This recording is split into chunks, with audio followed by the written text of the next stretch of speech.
No se escucha, hermano. Gracias, ministro. Y una vez más damos agradecimientos a Elohim por permitirnos estar en esta escuela de profecías. Continuaremos nosotros entonces sobre el estudio de Apocalipsis. Hemos quedado nosotros en el versículo número 9. Habíamos estudiado en la clase pasada los primeros 8 versículos. Bueno, dice el versículo 9, yo Juan, vuestro hermano y copartícipe vuestro en la tribulación, en el reino y en la paciencia de Yahshua, estaba en la isla llamada Patmos por causa de la palabra de Elohim y el testimonio de Yahshua HaMashiach. De pronto, históricamente, cada uno de nosotros ha leído algo y sabemos que Patmos era una pequeña isla rocosa en el mar Egeo. Se hallaba aproximadamente a unos 80 kilómetros de la ciudad costera de Éfeso en Asia Menor. O sea, si miramos nosotros 80 kilómetros más o menos, pues es bastante cerca, no es que fuera tan lejos esa isla, ¿no? Bueno, entonces mirar nosotros de pronto la parte historicista es muy clave. La iglesia cristiana estaba de pronto afrontando en esos tiempos una persecución severa. Casi todos los creyentes eran social, política y económicamente víctimas del sufrimiento por causa de esa persecución en todo el imperio. ¿Eso tendrá algo que ver con nosotros en la parte final? Sí. Algunos de pronto habían sido asesinados por causa de su fe y Juan había sido desterrado a esa isla de Patmos porque no quiso dejar de predicar la palabra de Elohim. Bueno, yo no sé, tal vez no estemos afrontando nosotros una persecución así como tan severa, ¿no? Por nuestra fe en Yahshua, como los primeros creyentes. Pero aún con nuestra libertad, pocos tenemos el valor de pronto de proclamar la palabra en estos momentos que tenemos libertad religiosa. ¿Ah? Entonces de pronto nos abstenemos de predicar nosotros la palabra de Elohim a otras personas cuando tenemos nosotros una diversidad de pronto de medios a través de las redes sociales y pasamos por alto eso, cuando después las redes sociales se nos van a venir a nosotros encima. Si tú te veamos en anunciar nuestra fe en los tiempos fáciles que tenemos ahora, ¿qué haremos durante los tiempos de persecución, o sea, el 2027 en adelante? Porque el 2027 al 2029 tenemos la persecución previa o la angustia previa, y luego en el 2030 tenemos la persecución cual nunca ha habido. Entonces, de pronto Apocalipsis 1 tiene algo que mostrarnos a nosotros con referencia de pronto a lo que se tiene que enfrentar o lo que tenemos que enfrentar. Entonces Juan nos está mostrando acá en este momento algo importante, versículo 9. Yo Juan, vuestro hermano y copartícipe vuestro en la tribulación. Nos está dando una especie de ánimo a cada uno de nosotros en esas tribulaciones, persecuciones sencillas o suaves que tenemos en este momento, porque la que Juan está pasando es una persecución severa. Desterrado a una isla, quién sabe qué deberá suceder con cada uno de nosotros por causa de la predicación del evangelio si lo hacemos. Si no lo hacemos, pues entonces significa que estaremos llevando una vida bastante fácil. Entonces eso dentro de pronto del marco historicista con el versículo 9, pero también dentro del marco de orden profético con nosotros, teniendo en cuenta que la historia se repite. ¿Sí ve? Y si la historia se repite, pues significa que cada uno de nosotros vamos a pasar por una persecución. Y qué bueno en este momento que de pronto nosotros sabemos que es una persecución, pero ahora miremos algo importante con Juan. Y preguntaría de pronto, ¿será que Juan no sabía que iba a ser perseguido hacia el futuro? O sea, cuando estaba con Yahshua, porque aquí pues ya no está con Yahshua en Apocalipsis, antes de llegar a estas cosas, Juan no sabía que iba a ser perseguido y que iba a tener que enfrentar una persecución bien severa. Pues yo creo que sí, porque si nosotros miramos a Mateo 24 dice que entonces os entregarán a tribulación y os matarán y seréis aborrecidos de todas las gentes, todas las naciones. Importante. O sea que Juan ya sabía también a qué enfrentarse. Ahora nos preguntamos nosotros en el nivel profético, nosotros ya sabemos a qué tenemos que enfrentarnos hacia el futuro o tampoco sabemos. Pues claro, Juan en el sermón de Mateo 24 ya sabía que por predicar el evangelio, que por estar en el grupo de Yahshua, iba a sufrir. Y notamos nosotros que los demás discípulos todos murieron como mártires, menos él. Pero independientemente que él no murió como mártir, no fue ajeno de pronto a la persecución. Entonces, qué importantísimo que el versículo 9 está conectado con nosotros hacia el futuro en la misma experiencia de Juan en el nivel historicista y en el nivel futurista. Aquí podemos darnos cuenta nosotros cómo la escritura es futurista, independientemente que de pronto la iglesia adventista se ha ido por el método historicista. Nosotros como obreros de la hora undécima nos vamos por el método historicista y futurista, cosa que la iglesia adventista no admite en ese momento la parte futurista. Pues aquí de Yahshua es futurista, Juan es futurista también, y nosotros somos futuristas, independientemente del que dirán. Conocemos los tiempos.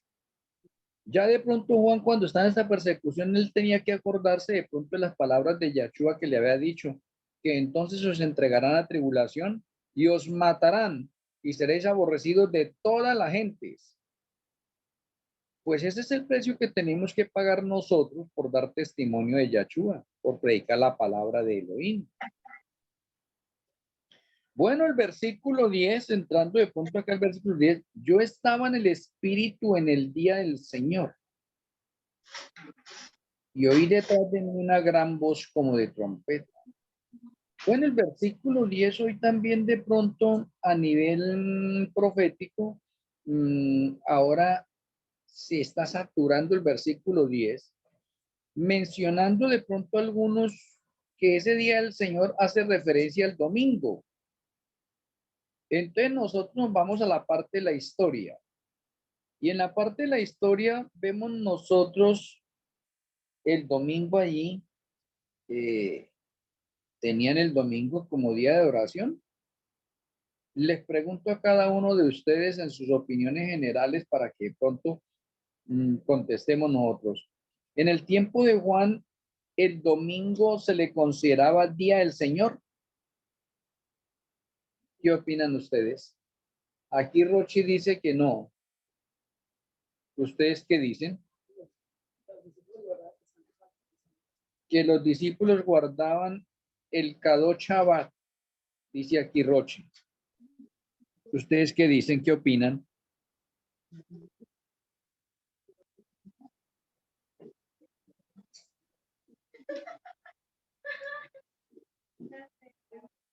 Claro, el domingo, o primer día de la semana, como se acaba de decir el Señor, no era el domingo, ¿no? Gracias, ministro Franklin. Bueno, el versículo 10, entonces, poniéndolo dentro del contexto, miramos nosotros en la parte historicista, tiempo de Juan, todos guardan o todos saben que el Shabbat es el día del Señor. ¿Sí? O sea, no hay ninguna referencia para de pronto unas partes o unos estudios de orden griego que especifican de pronto que aquí el día del Señor hacía referencia a la parte del domingo. ¿sí?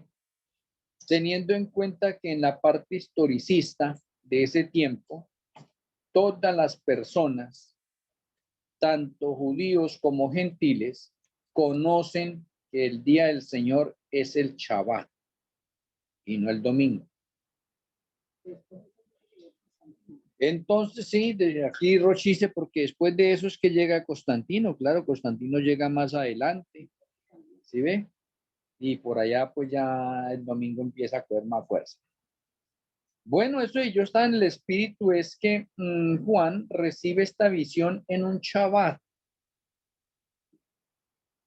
A mí me parece bastante interesante. Oiga, el Shabbat es clave, es primordial. Hoy pude hacer unas de pronto publicaciones a través del profeta, del don profético, del espíritu de profecía, el oído profético. Espero de pronto que cada uno de ustedes le pongan un poquitico de atención a esas publicaciones. El llamado que el Señor nos hace a cada uno de nosotros y que pasa desapercibido. Bueno, aquí Juan se le dio una visión en el Shabbat y él dice que oyó detrás de él una gran voz como de trompeta y nos detenemos un momento ahí porque pronto, aunque ya hemos repasado en otras clases eso, ¿quién es el que habla como voz de trompeta? Que Juan está escuchando ahí. Yo oí detrás de mí una gran voz como de trompeta. Cuando vamos a la escritura y nosotros miramos la parte de trompeta y quién habla como trompeta en ese momento y quién es la realidad de esa otra parte, nos damos cuenta que es Yahshua. Y el versículo 11 de pronto nos confirma que decía, yo soy el alfa y la omega. Entonces, realmente el que está hablando como voz de trompeta es Yahshua. Y le está diciendo a Juan, yo soy el alfa y la omega. Volvemos a esa palabra de alfa y omega, que era la que estábamos haciendo un análisis en el versículo 8, que dice, yo soy el alfa y la omega, principio y fin. El versículo 11 repite esto, dice, yo soy el alfa y la omega, el primero y el último. Entonces resulta que aquí en este versículo número 11, de pronto se agregó algo más importante. Yo soy el alfa y la omega, el primero y el último. En el versículo 8 dice, yo soy el alfa y la omega, principio y fin. Y de pronto haciendo un repaso de estas dos cosas, notamos nosotros cómo Yahshua puede ser el alfa, el primero, y la omega, el último. ¿Cómo es posible que Yahshua pueda ser el primero y el último? Si Yahshua no tiene principio ni fin, entonces, ¿cómo puede ser el primero y cómo puede ser el último? Y quiero escucharlos a ustedes. Ya lo hemos explicado un poco en la clase anterior, pero bueno, repasémoslo. ¿Cómo es? ¿Cómo es que Yahshua está diciendo aquí que él es el alfa, primero, y la omega, el último, cuando él no tiene principio ni fin? Entonces, ¿cómo puede ser primero? ¿Y cómo puede ser último? O sea, si es primero, tiene un principio. Y si es último, pues tiene un fin. ¿Cómo puede ser posible eso? Los escucho. Sus opiniones personales. Compartan.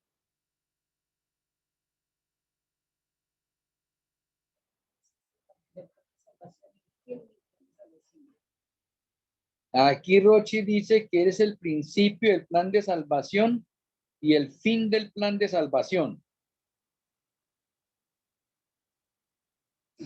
Sí, correcto, ¿no?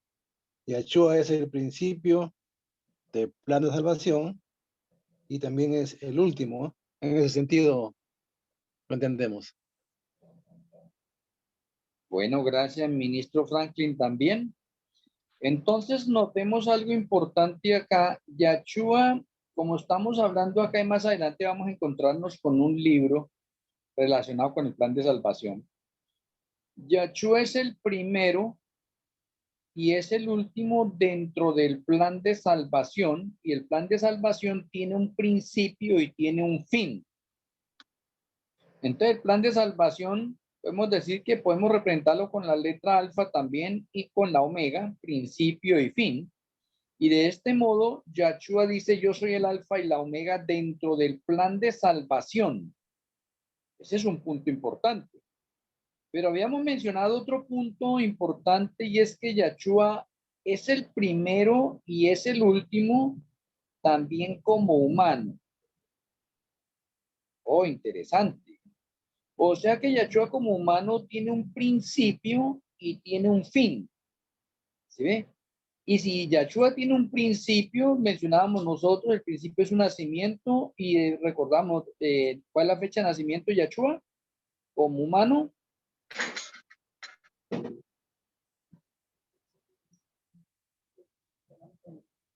¿Qué dice Rochi? 14 de Tirri del año 1, dice Rochi. 14 de Nisan del año 1, dice Rochi. Rectifica.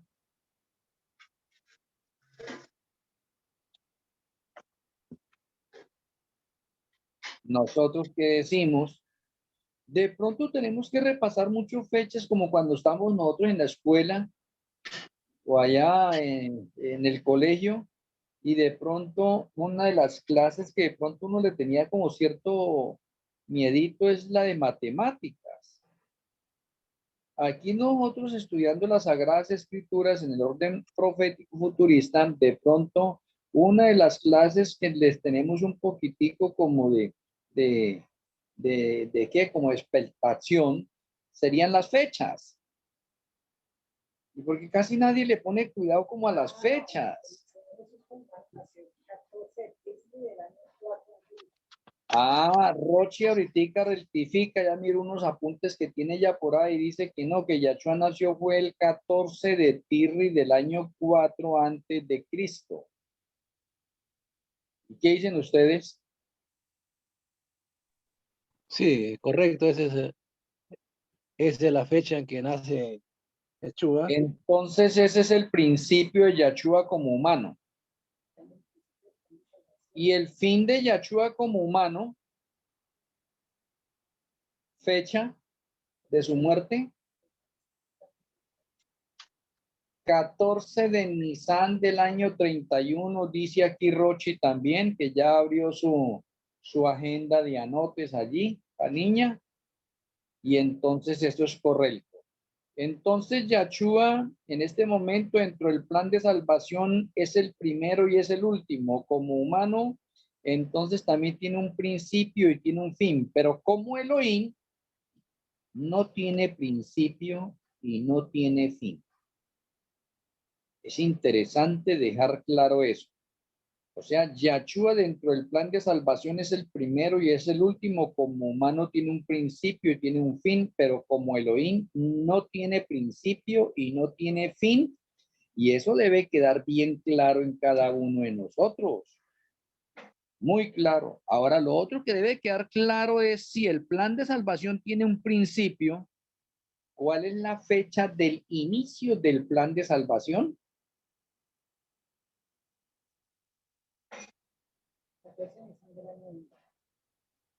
Aquí Rochi vuelve a decir, allá está pendiente sus anotes, dice que 14 de Nisan del año 1 de la historia del pecado. Bueno, eso es correcto. ¿Y cuándo es el fin del plan de salvación?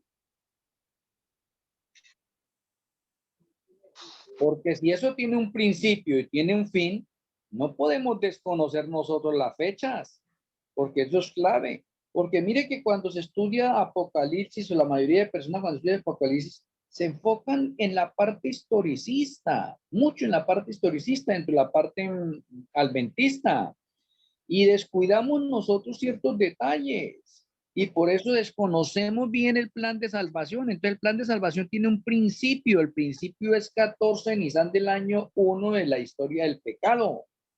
Y el fin del plan de salvación, ¿cuándo es? Porque es que tiene un principio y tiene un fin. Por eso dice que Yahshua es el alfa y la omega, tiene un principio y un fin. Y estamos nosotros dentro del tiempo del plan de salvación, pues tenemos que conocer el principio de ese plan de salvación y tenemos que conocer el fin de ese plan de salvación. Porque si no, entonces, ¿de qué nos sirve a nosotros decir que Yahshua es el alfa y la omega, el principio y el último? ¿Y cómo hacemos para hacer las comparaciones de esto en la realidad? Pues tenemos que conocer las fechas. Entonces, ¿cuándo es el fin del plan de salvación? 21 de Tisri, 17.999. Bueno, ministro Franklin dice que el 21 de Tir del año 7999. ¿Qué dicen los demás hermanos? ¿Estará de acuerdo con Franklin? ¿Qué dice Rochi? Rochi dice que sí. Sí, pastor, correcto. Entonces eso es correcto. Entonces tenemos un principio y un fin dentro del plan de salvación.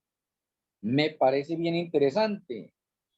Y ahora de pronto, pues continuando en esto, dice, escribe en un libro lo que ves. ¿Qué libro es el que está escribiendo Juan? Escribe en un libro lo que ves.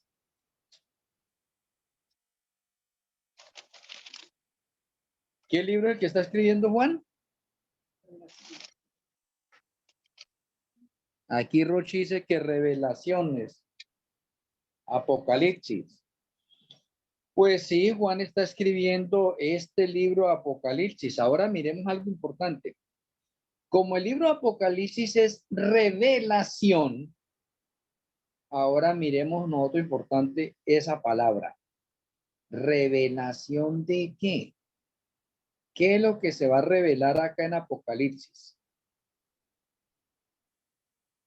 Porque entonces Apocalipsis para muchas personas les da miedo por las figuras y símbolos que hay allí en Apocalipsis y por tantas de pronto plagas y señales que se ven allá. Entonces hacen que el libro Apocalipsis sea como un libro misterioso. Pero resulta que no, el libro Apocalipsis es una revelación. ¿Revelación de qué? ¿Qué es lo que se va a revelar ahí en Apocalipsis? Se va a revelar el plan de salvación. Muchas gracias, ministro Franklin.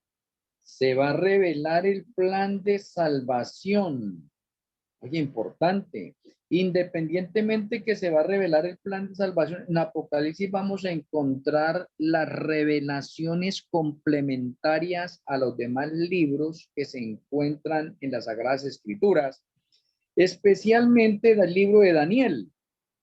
Pero no solamente podríamos enfocarnos de que alguien pudiera decir, la revelación de Apocalipsis es de pronto el complemento de Daniel, aunque es verdad, es complemento de Daniel. Está ampliando las profecías de Daniel y está revelando otras cosas que no están en Daniel. Pero también ahí tenemos a Isaías, a Jeremías, a Ezequiel, a Zacarías, a Sofonías.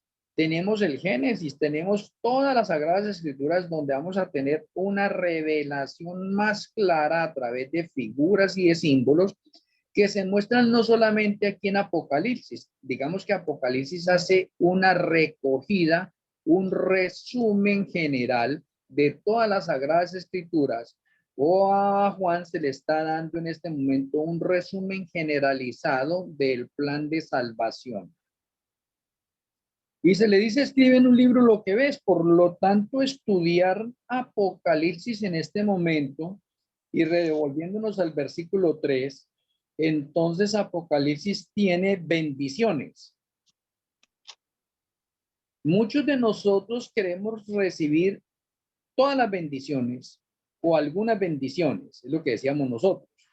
Y el versículo 3 nos introducía a nosotros que hay una bendición para los que leen el libro de Apocalipsis.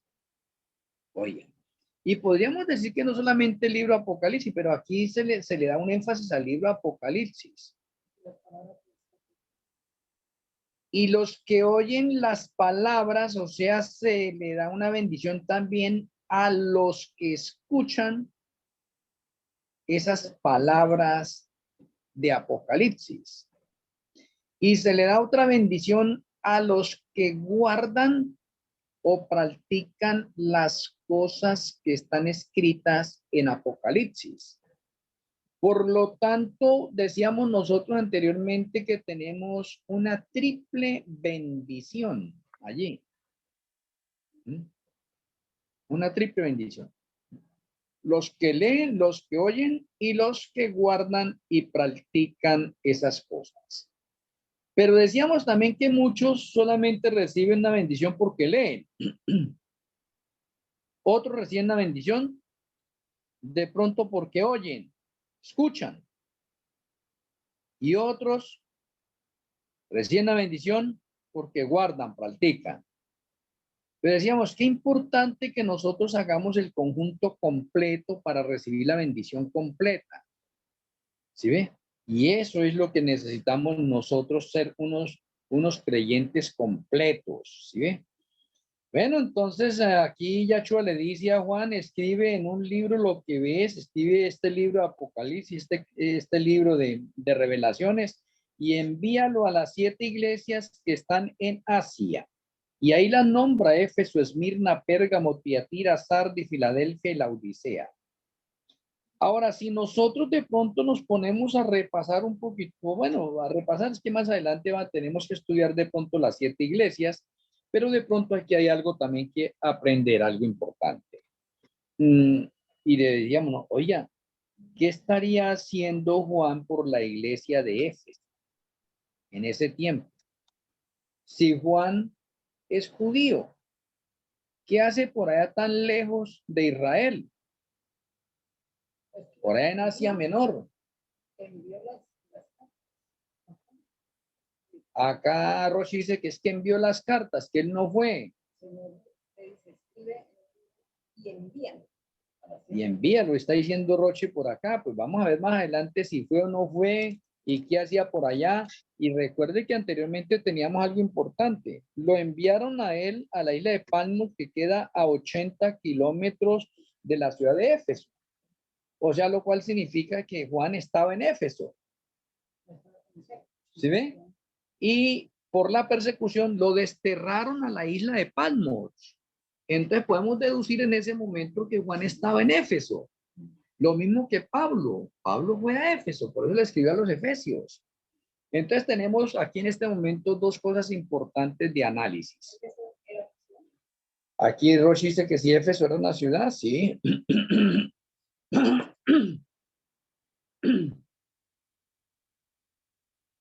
Sí, Éfeso era una ciudad, correctamente.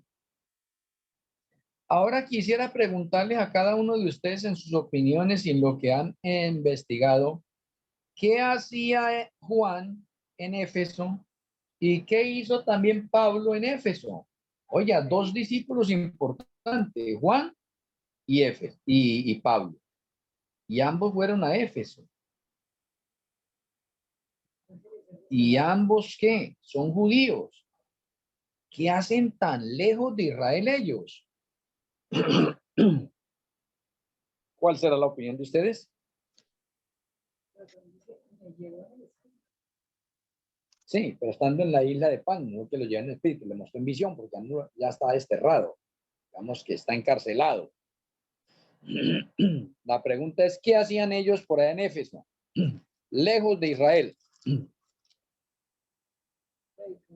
Es que en el tiempo Éfeso era la iglesia remanente de ese entonces. Éfeso es la iglesia remanente. Oiga, importantísimo dato, ministro Franklin. Claro, la primera iglesia es Éfeso. Y en la parte orden literal, historicista, tenemos en Asia Menor una iglesia llamada Éfeso, o digamos que esa iglesia llegó a convertirse, se llegó a convertirse, como lo llamaríamos así, en la sede principal de los gentiles. Y si es la sede principal de los gentiles, y Juan es uno de los discípulos, pues es normal que él tenga que estar pendiente de los acontecimientos que estaban sucediendo en el remanente, en la iglesia o en la sede principal de Éfeso. Ahora, volvemos a preguntarle a Juan. A Juan se le dio una orden de predicar el evangelio ¿en dónde? Según Mateo 24:14. Porque en Mateo 24:11 más o menos es que se dice, entonces os entregarán a tribulación y os matarán y seréis aborrecidos de todas las gentes por causa de mi nombre. Y en Mateo 24:14 dice, y será predicado este evangelio del reino en todo el mundo para testimonio a todas las naciones y entonces vendrá el fin. Entonces, podemos decir nosotros que Juan pasó en la parte historicista, los discípulos predicaron el evangelio por todo el mundo existente en su tiempo. Por eso vemos los viajes de Pedro también, los viajes de los discípulos por todas partes, o sea, todo el mundo conocido se llevó el evangelio. Y ahora miraríamos nosotros las palabras de Yahshua para los discípulos. Oye, será predicado este evangelio del reino en todo el mundo para testimonio a todas las naciones y entonces vendrá el fin. ¿Cuál fin fue el que llegó para los discípulos porque predicaron en todo el mundo?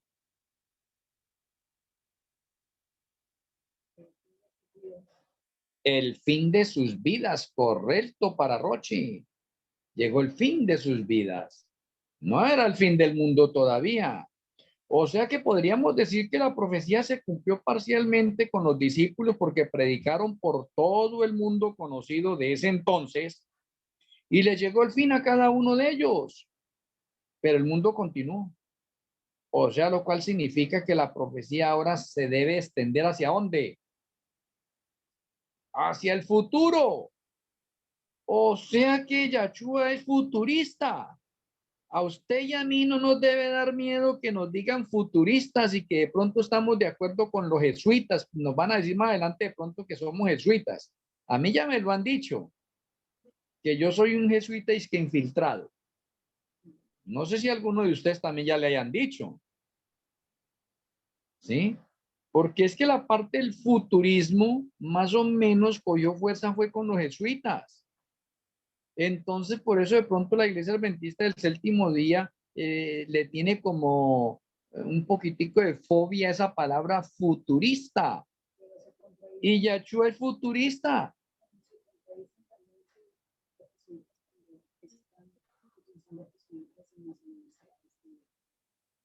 Sí, aquí Rochi dice que se contradicen cuando los jesuitas están utilizando los jesuitas en las universidades para dar cátedra de teología.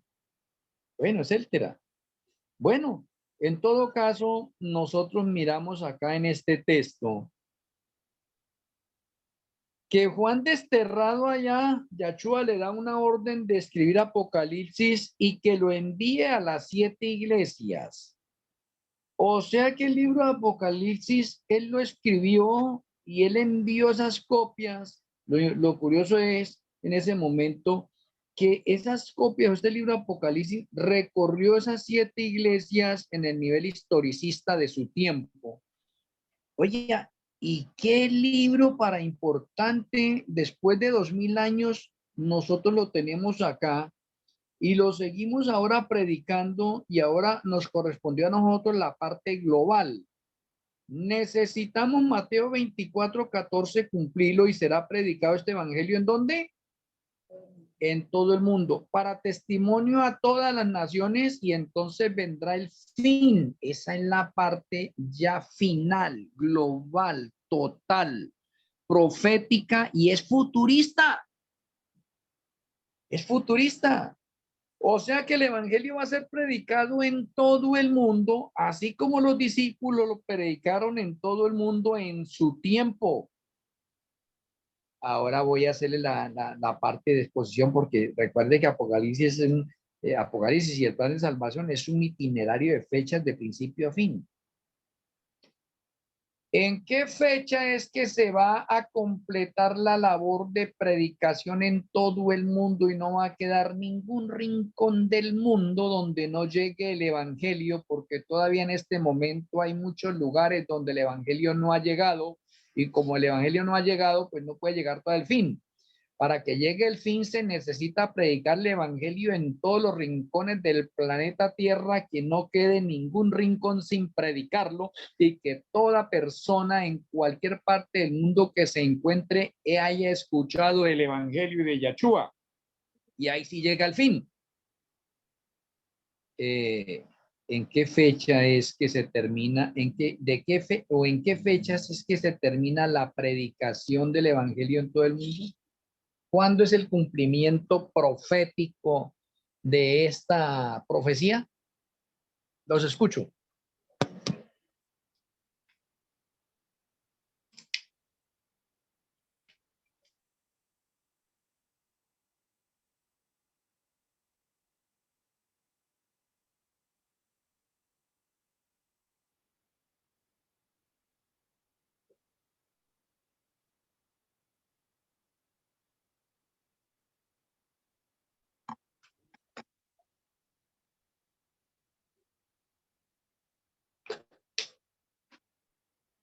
A ver, el 31 de agosto del 2029.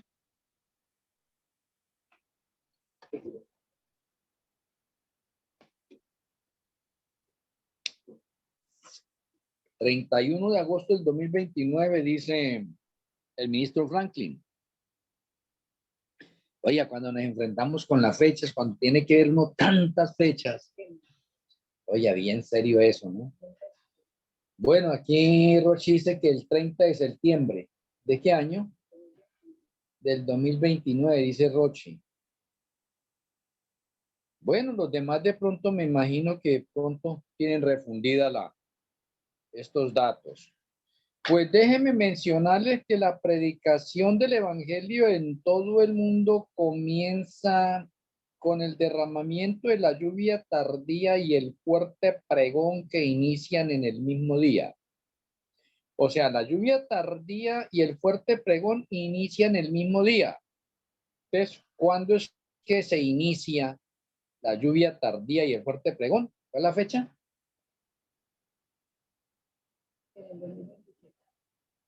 Aquí Rochi dice que en 2027. El 6 de Chiván de 2027. 6 de Chiván del 2027. Eso es correcto. Y acá dice Rochi que Chiván, ¿qué es? ¿Qué mes es Chiván? Allá ya hacia el futuro. En el calendario del santuario es mayo. Entonces tenemos nosotros que la predicación del evangelio se inicia en todo el mundo, y aunque ya se ha avanzado bastante, pero el cumplimiento empieza el 6 de Chiván del año 2027, y ahí empieza la tierra a ser iluminada totalmente. Apocalipsis 18, punto cuando lleguemos nosotros allá, vamos en este orden. La tierra será iluminada con la gloria de Malquisedec. Oiga, la gloria de Elohim, la gloria de Malquisedec. Porque Malquisedec es el que está allí involucrado en iluminar la tierra con la gloria de Elohim. Importante. Acabé de hacer una publicación de los 144,000 y sus 2 ungimientos. No sé si ya los vieron. Un ungimiento el 6 de Chiván del año 2022 y el segundo ungimiento el 6 de Chiván del 2027. Y no sé si ustedes entran en contexto con eso. ¿Por qué 2 ungimientos? Interesante, ¿no? David tuvo 2 ungimientos, Salomón tuvo 2 ungimientos, Yahshua tuvo 2 ungimientos. Es interesante. Ahora los 144,000 tienen 2 ungimientos. Eliseo recibió una doble porción del Ruach HaKodesh. Interesante. Y cómo de pronto, si algunos han visto de pronto la publicación que acabé de publicar hoy, sí, sobre eso, pueden arrojar un poquitico más de luz, y ojalá que lo puedan compartir por sus redes sin miedo, sin miedo. con seguridad. Ahí en esa parte, pues, extendió un poquitico también el ministerio del Elías, el tercer Elías en comparación con los dos Elías. Y bueno, una conexión bonita para los entendidos que comprenden y que el Ruach HaKodesh nos abre el entendimiento para poder conectar eso con la realidad.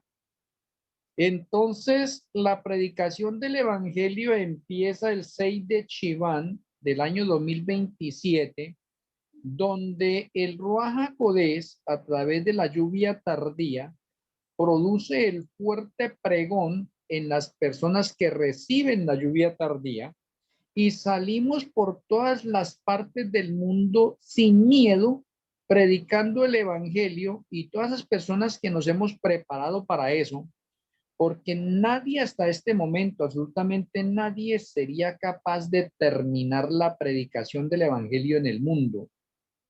Por eso es que la predicación del Evangelio en el mundo la termina el Ruach HaKodesh, cuando unge ¿a quién? A aquellas personas que nos estamos preparando para ese tiempo y nos capacita a nosotros con poder y autoridad para predicar el Evangelio y que muchas almas se conviertan en un solo día. Y el Evangelio se predicará por todas partes del mundo, iluminará toda la tierra.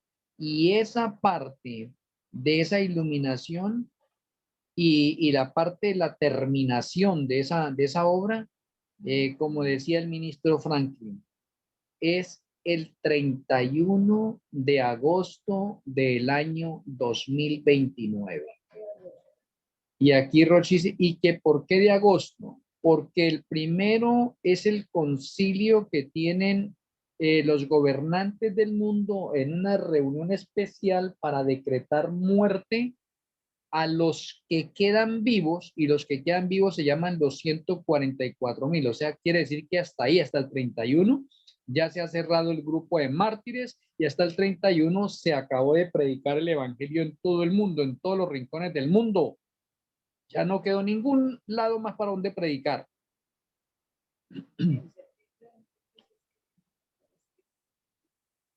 Y Roche dice que si en septiembre es el decreto de muerte, sí, empieza el 1 de Tirri, del 1 de Tirri al 15 de Tirri son 15 días, eso es lo que se conoce en profecía, de pronto, no, acá no alcanza, sí, acá también lo vemos.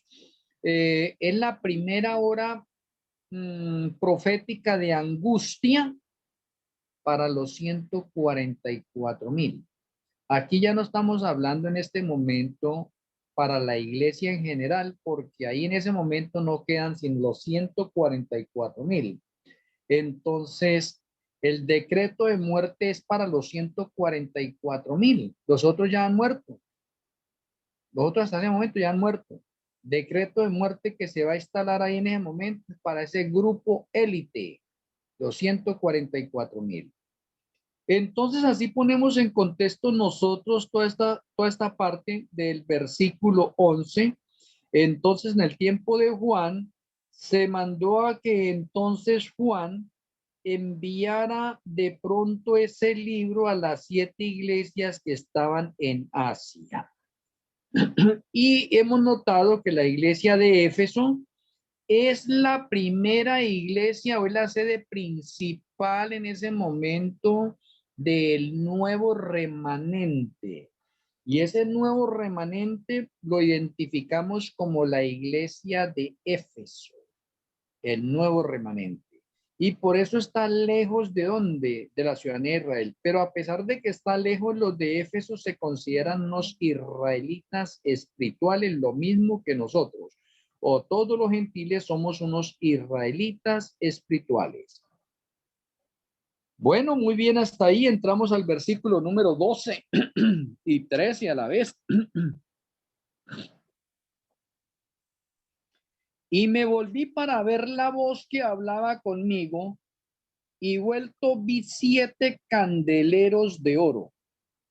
En la versión mía dice candeleros de oro. En la de ustedes dice candeleros o candelabro. Roche dice que candeleros. En la de ustedes, de pronto la versión que tiene Morel Luis, como dice.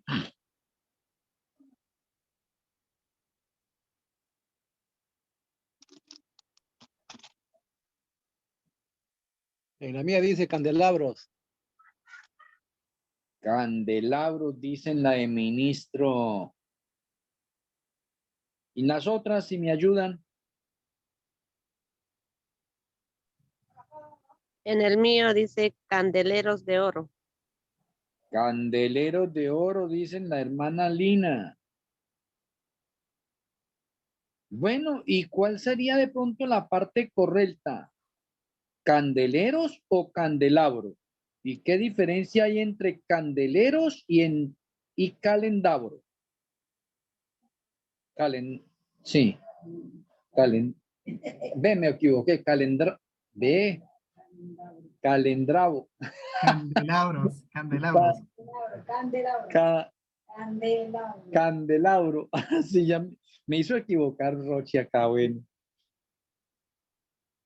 Bueno, vamos a mirar algo importante acá que no podemos pasarlo por alto. En la escritura tenemos las dos versiones, candelero y candelabro. ¿Cuál es la diferencia? Candelero es que es un solo brazo para una lámpara.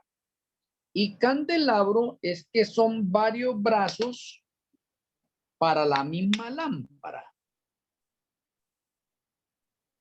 Entonces, es importante. Por eso tenemos nosotros un candelabro que tiene 7 lámparas. O como de pronto tenemos en la parte judía un candelabro que tiene 9 lámparas o 9 brazos, conocida como la menorá. La que más se conoce como la menorá es la de 7 brazos. Pero entonces, para que tengamos en cuenta nosotros. Entonces, cuando hablamos de candelero, es un brazo. Entonces quiere decir acá en el versículo, si me volví para ver la voz que hablaba conmigo y vuelto vi 7 candeleros de oro, la parte correcta es candeleros, o sea, vio 7 brazos, 7 candeleros ardiendo. Porque si hablamos de candelabros, vio 7 candelabros, entonces ya se daña la figura, porque candelabros son varios brazos, y si vio 7, entonces, y si cada candelabro tiene 7, 7 por 7, entonces vio 49 candelabros. No. ¿Y a qué podemos deducir eso? Porque esos candelabros representan también las 7 iglesias. Y no habían 49 iglesias, sino 7. Entonces la parte correcta y precisa en este momento acá es candeleros. Me volví para ver la voz que hablaba conmigo y vuelto vi 7 candeleros, 7 candeleros de oro. Ahora debemos mirar algo importante. Juan vio 7 candeleros de oro. Eso tiene relación con el candelabro que había en el santuario terrenal y que tenía 7 brazos. ¿Tiene relación o no?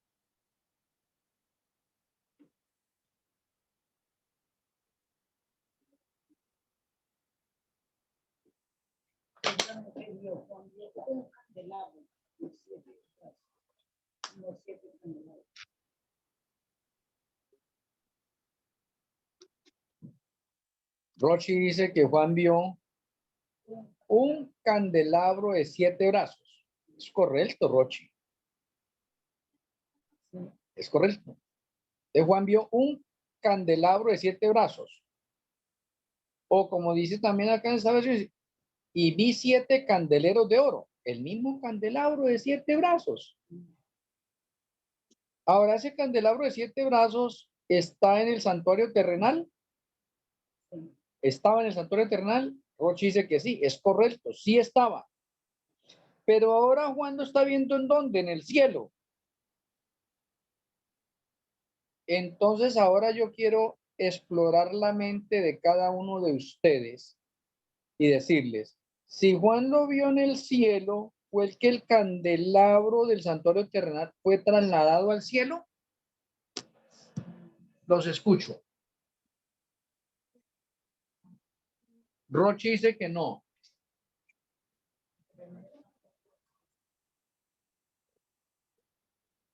El terrenal era una copia del cielo.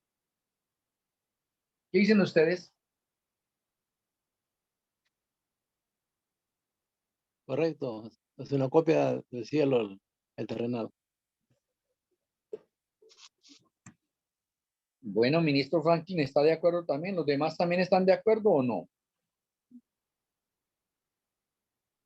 No responden, no contestan. Seguimos adelante. Entonces, el candelabro terrenal es una copia del cielo y aquí a Juan se le está mostrando el candelabro del cielo. Ahora le pregunto a usted, ese candelabro que se le está mostrando a Juan es un candelabro de verdad, eso es una figura, es un símbolo, ese candelabro existe en el cielo, está en el cielo o no está en el cielo, o cómo es esta parte, porque como Apocalipsis nos muestra con figuras y símbolos, entonces de pronto aquí podemos tener nosotros alguna figura en este momento, ¿sí? O podemos tener un símbolo de que ese candelabro es un símbolo de qué, de las 7 iglesias que nos está hablando en versículo 11. Y nos está mostrando en una forma de pronto pedagógica la realidad. ¿Ves cómo sería ahí? ¿Ese candelabro está en el cielo o no está en el cielo? Aquí a Juan se le está mostrando. ¿Existe en el cielo o no existe en el cielo? Porque si vamos allá a Éxodo, entonces vemos que Yahshua le dice a Moisés, oiga, haga un santuario tal como se le ha mostrado a usted el modelo. Y si se le ha mostrado un modelo, es porque existen esos muebles y se le dieron las instrucciones a Moisés para que lo haga. Ahora, la hermana Elena también vio unos muebles del lugar santo y del lugar santísimo. Entonces, ¿qué pasó con ellos? Moisés, la hermana Elena y Juan, ¿están viendo unos símbolos o sí existe eso en el cielo? Aquí Rochi dice que sí existe. ¿Qué dicen ustedes? Sí existe en el cielo, que es la realidad. Sí existe en el cielo en la realidad. ¿Los otros hermanos dicen algo? ¿Tienen algún comentario? Hay muchos estudiosos del santuario hoy en día que niegan la veracidad del santuario celestial. Y de pronto tienen razón. Y de pronto voy a mencionar algo importante para ustedes. Si en el cielo hay un candelabro, ¿para qué en el cielo se necesita un candelabro si en el cielo no hay noche, no hay oscuridad? Y un candelabro para prenderlo para que alumbre. Y en el santuario terrenal se prendía porque estaba encerrado y había oscuridad en el lugar santo, entonces eso iba a iluminar para poder hacer las tareas que se tenían que realizar allá.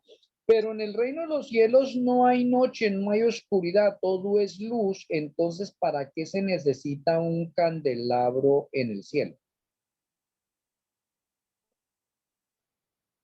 Ahí es donde muchos pastores adventistas y muchos creyentes adventistas han negado la eficacia del santuario por mirar esa realidad. Y lo mismo, si en el cielo se mostró la mesa de los panes, ¿para qué se necesita en el cielo una mesa de los panes? Allí, en otra parte. ¿Para qué en el cielo se necesita un altar del incienso? ¿Para qué? Entonces, debido a eso, muchos estudiosos de las Sagradas Escrituras, oiga, personas con doctorados, con especialidades, niegan el santuario. Pero yo les quiero mencionar a ustedes, a ver ustedes qué opinan. ¿Cómo es posible que en el cielo haya un candelabro si en el cielo no hay noche, todo es luz? ¿Para qué se necesita un candelabro en el cielo?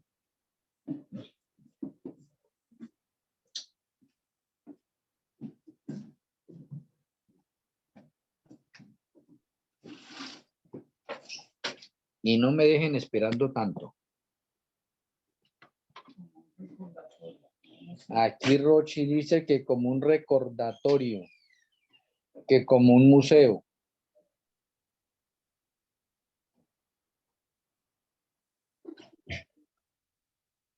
¿Cuál será el concepto de ustedes?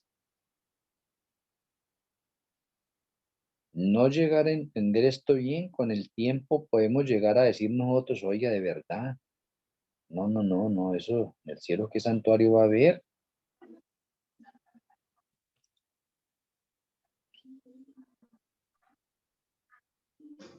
¿Alguna opinión?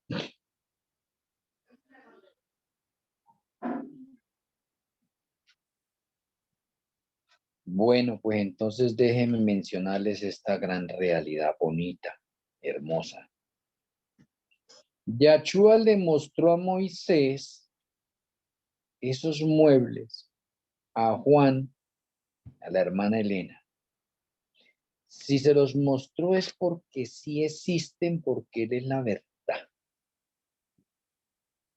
Y que en el cielo simplemente figuran, como acaba de mencionar Rochi, sí, como una especie de testimonio y como una especie como si estuvieran en un museo para mostrar al Señor que sí es realidad, que mostró un modelo, aunque en el cielo no se utiliza o no hay necesidad de utilizarlo en el cielo, pero el Señor utilizó un método pedagógico para enseñarnos a nosotros, para que pudiésemos comprender mejor las realidades del cielo basado en figuras y en símbolos. Por lo tanto, usted y yo, con la ayuda del Eterno, que pensamos estar en el cielo, vamos a ver también esos elementos del cielo. Porque entonces tendríamos que decir nosotros, entonces, el arca que se le mostró también a Moisés y que fue un modelo, pues también en el cielo hay un arca. ¿Sí? Entonces tenemos nosotros acá una realidad contundente del santuario celestial, aunque esos elementos allá no se utilizan, pero se mantienen como una especie de museo, porque allá se vive la realidad de los hechos. Entonces no podemos nosotros ahorita negar de pronto que esos elementos no están allá. Porque aquí a Juan se le está mostrando un candelabro de oro. ¿Cuál candelabro se le está mostrando? El mismo que Yahshua le mostró a Moisés. Mire, aquí le muestro esto. Pero ¿qué pasa con el Apocalipsis? Yahshua, recuerde que la profecía es progresiva. ¿Sí ve? A Moisés no se le dijo eso. En cambio a Juan sí se le dice, mire Juan, este es el candelabro de oro que usted ya lo conoce, está identificado con él a través del santuario terrenal o lo que vio allí en el templo, en el segundo templo. Este es el candelabro de oro. Pero este candelabro de oro que tiene 7 brazos en este momento es un símbolo de lo que usted ya vio acá, las 7 iglesias. ¿Sí ve? O sea, cada brazo de este candelabro está representando, está simbolizando ¿a qué? A una de las 7 iglesias. Entonces, ¿qué es lo que está haciendo Yahshua? Le está dando una clase avanzada a Juan a través de figuras y de símbolos para que él nos la transmita a nosotros y nosotros podamos comprender la realidad que hay en el cielo. Entonces, Yahshua le está diciendo, mire, aunque estas cosas están en el cielo, yo quiero que entiendan y comprendan la realidad del cielo. ¿Sí ve? No se centren ahorita de pronto en esos muebles de allá, porque esos muebles en el cielo en realidad no tienen valor. Lo que tiene valor allá es la realidad de esos símbolos. Esa es una realidad literal, lo que estamos viendo ahí un candelabro, ¿sí? Pero a pesar de que es un candelabro real, es un símbolo, es una figura que Yahshua está empleando para enseñarnos de una forma pedagógica a nosotros a entender y comprender las realidades del cielo y para que podamos nosotros mirar la parte profética a través de la historia. Oiga, esa clase no se le dio a Moisés. ¿Sí ve? Porque Moisés no necesitaba en ese momento recibir esa clase. A Moisés se le dijo, mire, haga de pronto esos muebles de acuerdo al modelo que se le ha dicho. Pero a Moisés no se le dijo, oiga, Moisés, mire, ese candelabro va a representar esto. No. Eso no era verdad presente para el tiempo de Moisés. Pero para Juan sí. Para Juan sí. Para nosotros hoy en día también porque no es que la profecía va en aumento, va en progreso, no se estanca. O sea, cada vez tenemos más revelación, más luz con respecto a la parte del santuario y nuestra mente se va iluminando cada día mejor y vamos viendo la realidad de los hechos contundentemente. Por eso es que en el libro de Apocalipsis podemos decir que es un libro rico en fechas. El plan de salvación es un libro rico en fechas. Y nosotros tenemos que volvernos ricos en fechas y estar repasando las fechas una y otra vez, porque no es que las fechas son importantes, es la realidad de las figuras, de los símbolos. Lo que nos interesa en Apocalipsis a nosotros no es centrarnos tanto en las figuras, en los símbolos, que es lo que hacen muchos. Que esto así, y le hacen por un lado, por otro, y a veces se deja la realidad de esas figuras, de esos símbolos a un lado. Y nosotros debemos volvernos unos expertos haciendo el recorrido historicista y futurista de la realidad de esas figuras y de esos símbolos. Y comprendemos mucho mejor el libro de Apocalipsis. Entonces, lo que Yahshua le está mostrando aquí a Juan, ese es un candelero real, pero ahora lo utiliza como un símbolo para mostrar la verdad. Dice, este candelero. Uno de esos brazos de ese candelero es la iglesia de Éfeso. Otro, Esmirna, Pérgamo, Tiatira, Sardis, Filadelfia y la Odisea. Oye, Juan está comprendiendo ahora mejor esa otra parte. Y a pesar de que está comprendiendo mejor esta otra parte, también eso es novedoso para Juan. Novedoso para Juan. Importante. Mire Juan cuánto ha aprendido. Desde que estaba con Yahshua y sigue aprendiendo. ¿Por qué? Porque la profecía no se le estancó a Juan. No le dijo Juan, mientras usted estuvo con Yahshua, ya eso todo lo que tuvo que aprender, eso ya fue todo. No. Juan está en la isla de Patmos, está aprendiendo cosas nuevas. Hoy, 2000 años después de estos acontecimientos, el Señor nos sigue enseñando cosas nuevas y qué importante sobre el libro de Apocalipsis. Juan el Amado, sí. Aquí Roche dice que si este Juan es Juan el Amado, sí. Juan el Amado, muy bien. Bueno, entonces versículo 13.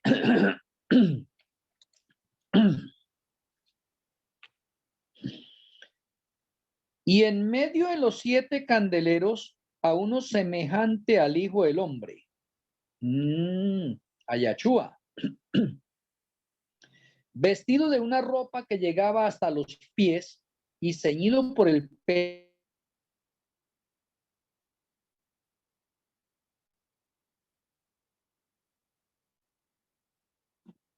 Ahora Juan está viendo a Yahshua. Después de largo rato. Aquí Roche dice que él lo vio resucitar. Bueno, muy bien. Bueno, miremos algo historicista acá.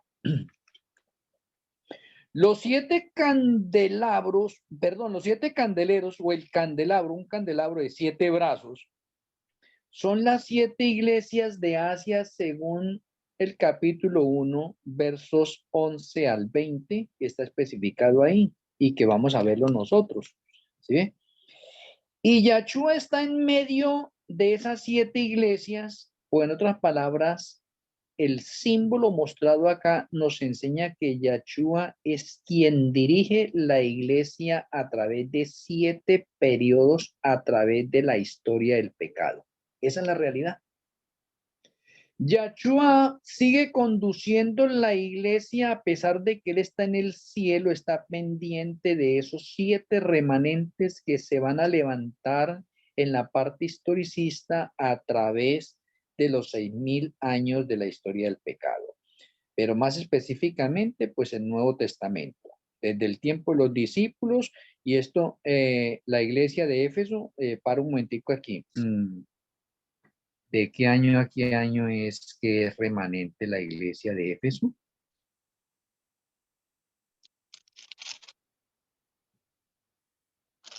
Porque eso sigue en fechas. De pronto se me había pasado por alto eso. ¿Sí ve?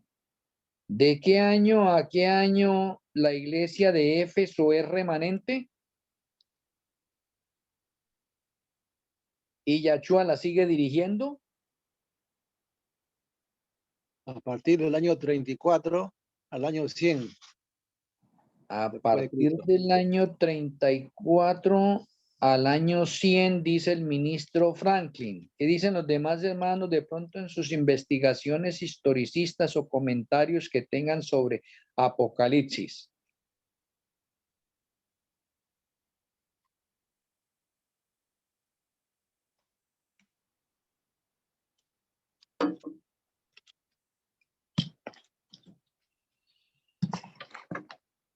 Oiga, se me había pasado por alto esto. Permítame un momentico que tengo calor. Voy a prender acá el frío.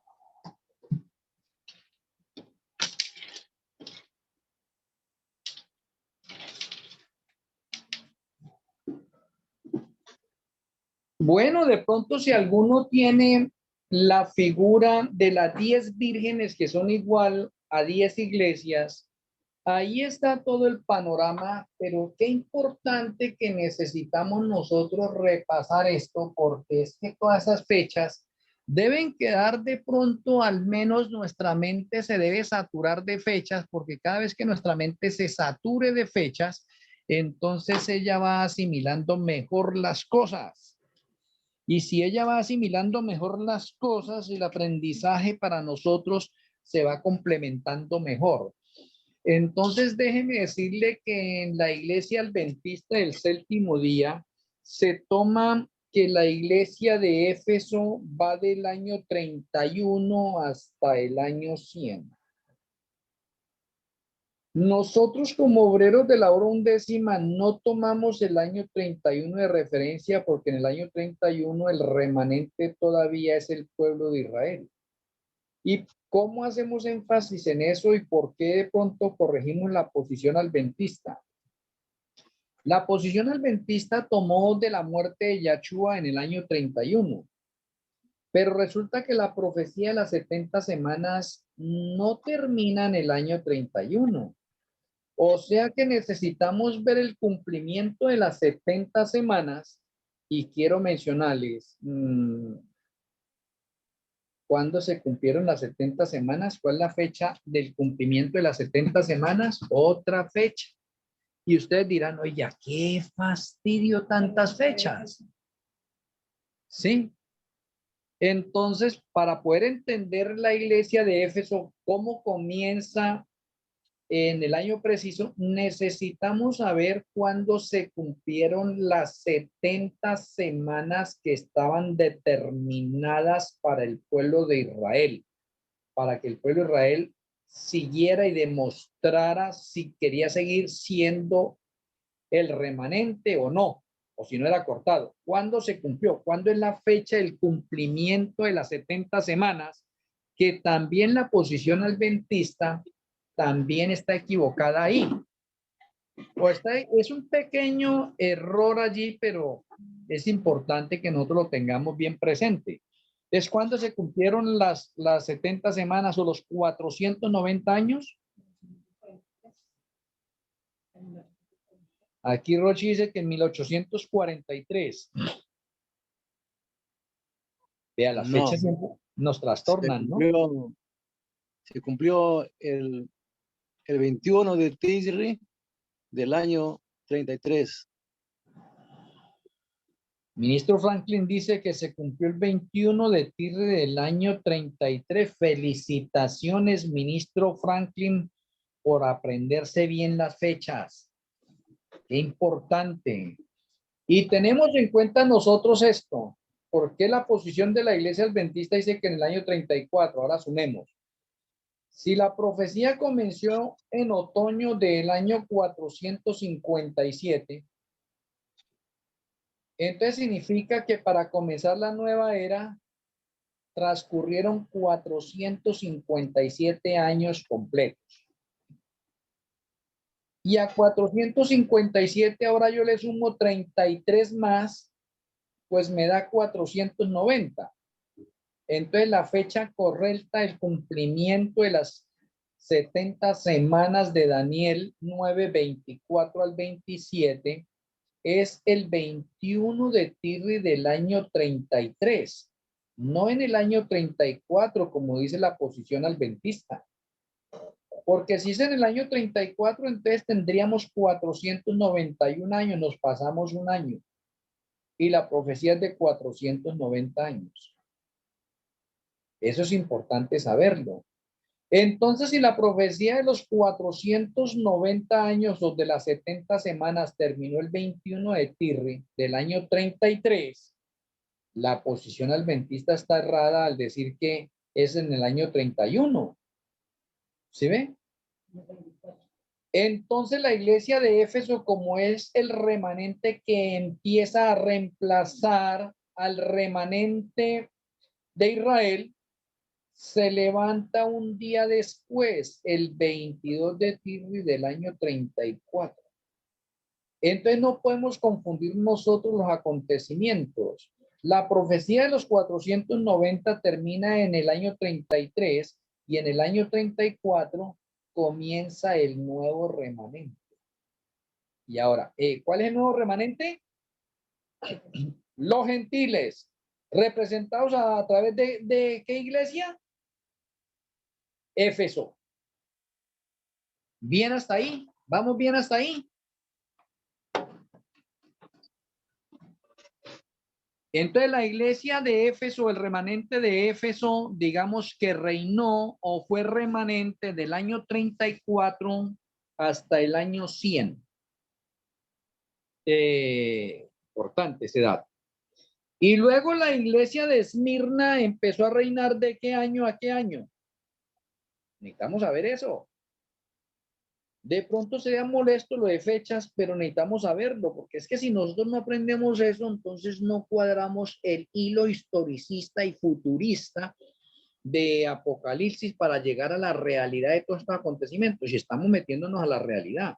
Éfeso es el primer remanente y comenzó en el año 34 y va hasta el año 100. Ahora Esmirna es el segundo remanente del Nuevo Testamento. Aquí Rochi dice que en el año 100 dejó Éfeso de ser remanente. Esto es correcto. Entonces, Esmirna, ¿cuándo comienza? Aquí Rochi dice que en el año 101.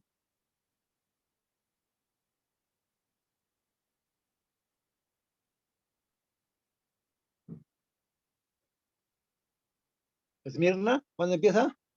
¿Cuándo empieza? Sí. A partir del año 100 hasta 23, rondeando, ¿no? Hasta el año 323, eso es correcto. Esmirna comienza en el año 100, apenas termina Éfeso, ahí comienza Esmirna también, 100. 100. Al otro día sí Esmirna, 100. Hasta el año 323. Ese es el segundo remanente. Eso es importante saberlo y entenderlo. Y el tercer remanente, Pérgamo, ¿cuándo comienza y cuándo termina?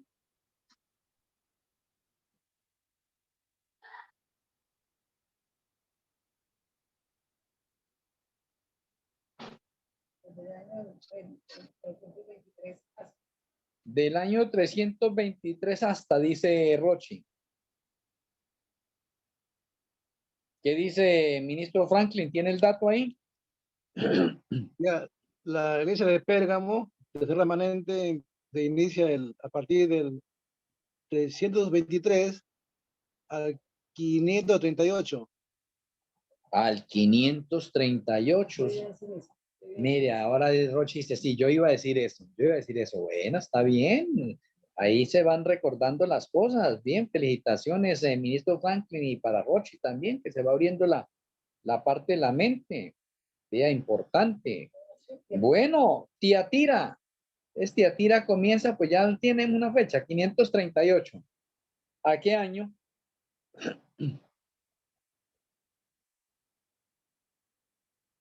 Tiatira hasta el año 1798. Hasta el año 1798, eso es correcto. ¿Y Sardis? Y ya tenemos el otro de 1798, ¿hasta cuándo? De Sardis a 1833. A 1833, eso es correcto. ¿Y Filadelfia? 1833, mi amor. Sardis de el año 1798-1833. Y Filadelfia, el año 1833, ¿hasta cuándo? A 1844. A 1844. ¿Y la Odisea? La Odisea de 1844 hasta el año 2015. Y ahí hay algo importante para saber, ¿cierto? Sí, hasta el 2015. La Odisea, las 7 iglesias. Bueno, no podemos meternos a nada más ahí todavía para hablar de la 8ª iglesia todavía ahí. Pero si ya pasamos el 2015, entonces significa que el cumplimiento profético de las 7 iglesias terminó. Y si el cumplimiento profético de las 7 iglesias terminó en el año 2015 con la Odisea, entonces, ¿cuál es el remanente nuevo y que de pronto no aparece en Apocalipsis el remanente nuevo? Les pregunto a ustedes. ¿Será que en Apocalipsis aparece el remanente nuevo o no aparece? Aquí Rochi dice de pronto en otro capítulo, pero en este no. Pues déjenme decirles que en Apocalipsis también vamos a ver a los obreros de la hora 11ª, porque no es que Apocalipsis es un libro de fechas, y si nos están en una fecha acá de las 7 iglesias, y no hemos llegado todavía al fin, y el Eterno no puede dejar un pueblo sin profecía, eso significa que el pueblo del fin pues, tiene que ser un remanente. Pero como estamos acá haciendo la primera parte de las 7 iglesias, entonces hemos resumido y hemos llegado hasta el 2015 en la participación de orden historicista y futurista. Pero no podemos nosotros de pronto desconocer algo importante acá. Y lo que tenemos que de pronto no desconocer de estos versículos 12, 13 o lo que hemos estudiado acá hasta este momento, de pronto resumiendo así en esta parte, es que los 7 candeleros son las 7 iglesias de Asia y que Yahshua es quien dirige las 7 iglesias a través del periodo de tiempo que le corresponde a cada una de ellas. Yahshua está pendiente de su remanente o ha estado pendiente de su remanente a través del tiempo. Y hoy que estamos relacionados nosotros acá, que estamos para llegar a los 6,000 años de la historia del pecado, Yahshua sigue pendiente de ¿cuál? Del remanente. O sea que podríamos decir que hasta este momento, el 2015, Yahshua ha estado pendiente de 9 remanentes. Y si nosotros dejáramos la profecía ahí, podríamos decir que la profecía quedaba, ¿cómo diríamos? Incompleta, o que la profecía quedaba chueca. Sí, aquí Roshi dice que dónde están los otros 2, que aquí no aparecen sino 7, porque es que estos son del Nuevo Testamento, mi amor. Y los otros son del Antiguo Testamento. En el Antiguo Testamento tenemos a los patriarcas y al pueblo de Israel. Son 9. Entonces, si dejáramos hasta ahí, hasta la Odisea, hasta la iglesia adventista del séptimo día, la iglesia adventista del séptimo día en los niveles de orden profético, se nos ha enseñado también que es la iglesia del fin, ¿sí ven? Que es la iglesia militante y que será la iglesia triunfante en ese momento. Entonces podríamos decir que la profecía quedó incompleta. ¿Por qué quedó incompleta? Porque el Señor nos ha mostrado a través del plan de salvación y las Sagradas Escrituras que el número 10 es el número de la perfección y aquí tendríamos 9 iglesias y pueblo de Israel. Entonces, si hay 9 iglesias, decimos, oiga, Señor, ¿y por qué no se llegó al número 7? ¿Por qué no se llegó al número 10 o al número 12, que son los números perfectos? ¿Por qué aparece ahorita el número 9 en remanentes?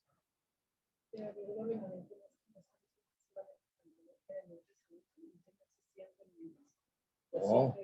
Rochi dice que luego los remanentes no están sino en el Nuevo Testamento y que antes no existían remanentes. No, en el Antiguo Testamento también tenemos la palabra de remanente. También. Entonces, no sé si me están comprendiendo acá. Si dejáramos la profecía hasta acá, hasta este momento, nosotros podríamos decir, Señor, pero ¿qué pasó? Conocemos nosotros los 2 remanentes del Antiguo Testamento y conocemos 7 acá, son total 9. Entonces el nivel profético, el patrón profético como que se nos rompe acá porque el 9 no está dentro de los números perfectos y entonces, ¿qué pasaría con los remanentes? ¿Sí ve? Entonces los remanentes son 10, incluido que los obreros de la hora undécima, que vamos a verlo de más adelante. ¿Listo? Entonces los obreros de la hora undécima son el 10º remanente en los 6.000 años de la historia del pecado, pero los obreros de la hora undécima son el 8º remanente en el Nuevo Testamento. Y entonces tenemos algo importante para estudiar y hacer énfasis. El número 7 y el número 8 son los 2 números por excelencia para el eterno. El 7 por la perfección espiritual y el 8 por la parte de la victoria y que nos conecta con la eternidad. Entonces, eso es importante destacar eso. Eso no se puede pasar por alto. ¿Sí ve? Entonces tenemos nosotros una iglesia que está ocupando el número 8, que se llama Obreros de la Hora Undécima. ¿Sí? No podemos pasar por alto esa otra parte. ¿Sí? Bueno, de pronto por muchos peligros que afronten las iglesias, los remanentes a través de sus tiempos, tenemos que Yahshua está pendiente de aquellos remanentes, los protege con amor absoluto y con poder alentador. Y Él es el que saca adelante a cada remanente y es el que le ha dado el curso o es el eje central del Apocalipsis, de las Sagradas Escrituras y del plan de salvación. ¿Y cómo vemos nosotros a Yahshua ahorita conduciendo a las iglesias por medio del Ruach HaKodesh? O sea que el candelabro tiene relación con el Ruach HaKodesh. Aunque aquí vemos a la figura de ese candelabro y como símbolo a la vez también, y vemos a Yahshua caminando en medio de esos candelabros, entonces tenemos nosotros la presencia del Ruach HaKodesh también en medio de qué? De las 7 iglesias. Oh. Entonces podemos decir nosotros en la actualidad que Yahshua todavía está en medio de las iglesias o estuvo en medio de la iglesia porque ya pasó la época historicista y hoy se mantiene en la iglesia obreros de la hora undécima. Y el Ruach HaKodesh también. Oh, interesante. Cuando una iglesia se enfrenta a la persecución o cuando un remanente enfrenta la persecución, debe tener presente la realidad del profundo amor de Yahshua y la protección del Ruach HaKodesh, la compasión y el amor de estos 2 ungidos. ¿Por qué? Por el remanente. O sea que hay que tener, nosotros no debiéramos centrarnos tanto en la persecución, las dificultades, en las pruebas que podamos enfrentar, sino que nosotros debiéramos enfrentarnos de pronto en este momento a la realidad de esos hechos y estar seguros de que Yahshua está presente y que el Ruach HaKodesh nos conduce a nosotros, nos ilumina. Por lo tanto, nosotros con ese pensamiento en mente y haciéndolo realidad, no debiéramos temerle a ninguna circunstancia a nuestro alrededor. Eso es lo que Yahshua quiere que entendamos nosotros, porque es que muchas veces vemos los problemas, las dificultades y echamos para atrás. No. Yahshua y el Ruach HaKodesh quieren que veamos la realidad y que las 7 iglesias o que nosotros como remanente, a pesar de las crisis que tengamos que enfrentar, estamos protegidos, amparados. ¿En qué? En Yahshua y en el Ruach HaKodesh. Oye, interesante. Por eso cuando el remanente es atacado por conflictos y contiendas internas, nosotros deberíamos recordar el interés de Yahshua por la pureza y la intolerancia por el pecado, ¿sí? Porque le fastidia el pecado. Pero Yahshua ama una iglesia que está siendo obediente, fiel a él. Por lo tanto, si en la iglesia vemos tanto pecado, procuremos nosotros andar en obediencia. Y si nosotros andamos en obediencia y somos muy pocos, en el remanente, o sea, el remanente tiene un remanente de ese remanente, que nosotros podamos estar en ese remanente y que estamos con la seguridad de que la protección, el cuidado y el amor de Yahshua nos cubre. A mí me parece esto supremamente interesante, basado solamente en una pedagogía de figuras y de símbolos. Oh, interesante, interesante. El versículo 14 dice, su cabeza y sus cabellos eran blancos como blanca lana. Aquí hay algo para destacar. ¿De quién se está hablando? ¿De que su cabeza y sus cabellos eran blancos como blanca lana?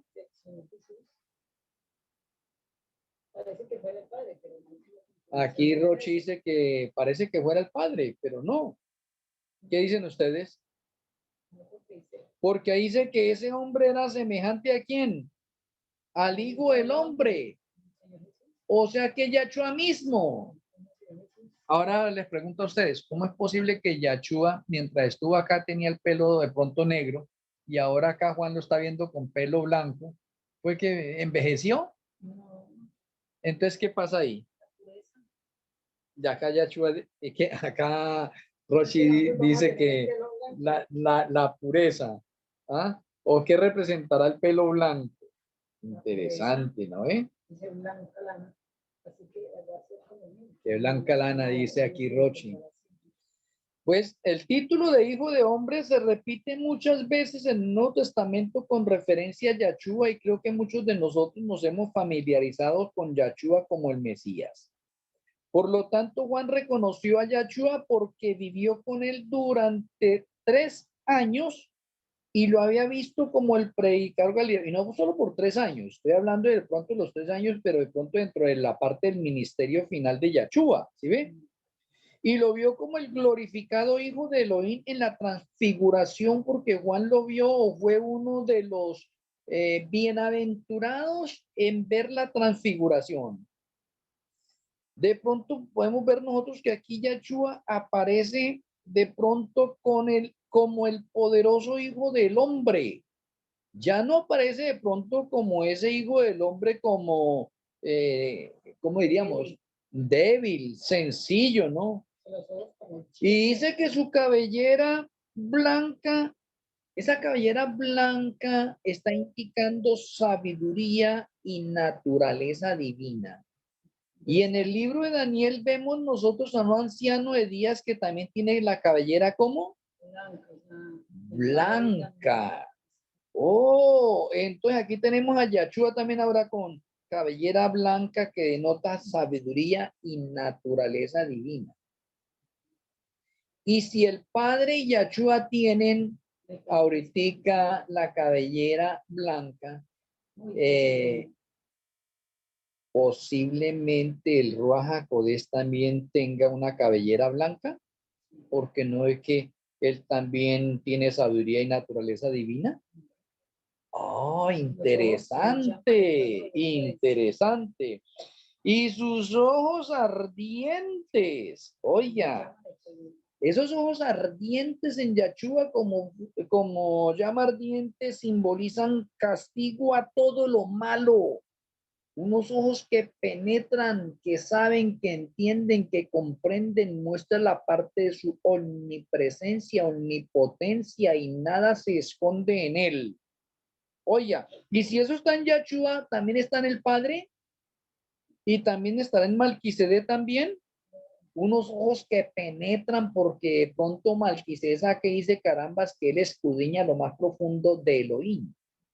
Oiga, sabe, o sea que oiga, esta es una figura hermosa, ¿cierto? Que se le permite a Juan de pronto estar mirando, ¿no? Y de pronto en esta figura se va mostrando allá el cinto de oro alrededor del pecho de Yahshua, lo está mostrando como sumo sacerdote. Oh, interesantísimo. Yahshua es un sacerdote, sí. Malquisedec es un sacerdote. Oh, también. Y acá vemos a Yahshua como sumo sacerdote que va a la presencia del Padre a obtener el perdón en favor de los que han creído en él. A mí me parece sorprendentemente interesante estas figuras de Apocalipsis, estos símbolos de Apocalipsis llevados a la realidad. Ahora estamos viendo aquí a Yahshua no como la parte débil, sino lo estamos viendo ahorita en la figura de un sumo sacerdote. Lo estamos viendo en la plenitud de él como es. Oye, interesante. Interesante me parece. Supremamente interesante. O sea, los cabellos blancos de Yahshua no es porque haya envejecido, le han pasado los años o el sufrimiento, no. Es porque denota la sabiduría. Ah, a mí me parece interesante esa otra parte, la sabiduría, la pureza. Oye, eso vale la pena destacar eso, ¿sí? Su naturaleza divina. Muy bien. Versículo 15. Y sus pies semejantes al bronce bruñido. Espera un momentico. Aquí se destaca el bronce. En el santuario terrenal tenemos bronce. Sí, tenemos bronce. Entonces, Apocalipsis, aquí estamos estudiando, estamos viendo a Yahshua con relación a su ministerio sacerdotal y sumo sacerdotal en el santuario celestial. Interesante, porque el bronce que tenemos nosotros allí en el santuario terrenal también es símbolo de algo. Oye, interesante. Y el bronce, igual que la plata, igual que el oro, también es símbolo de la naturaleza humana. Y Yahshua está en el cielo, y acá nos dice sus pies semejantes al bronce bruñido, pero se nos habló de un hijo del hombre, como humano, tomando la naturaleza humana, ¿sí ve? Y como Elohim. Dice, refulgente como en un horno. ¿Y eso cómo así que refulgente como un horno? En su gloria. Oye, interesante. ¿Por qué? Porque es que la gloria de Yahshua es luz y es fuego. O sea que Juan está viendo ahorita a Yahshua glorificado, diferente.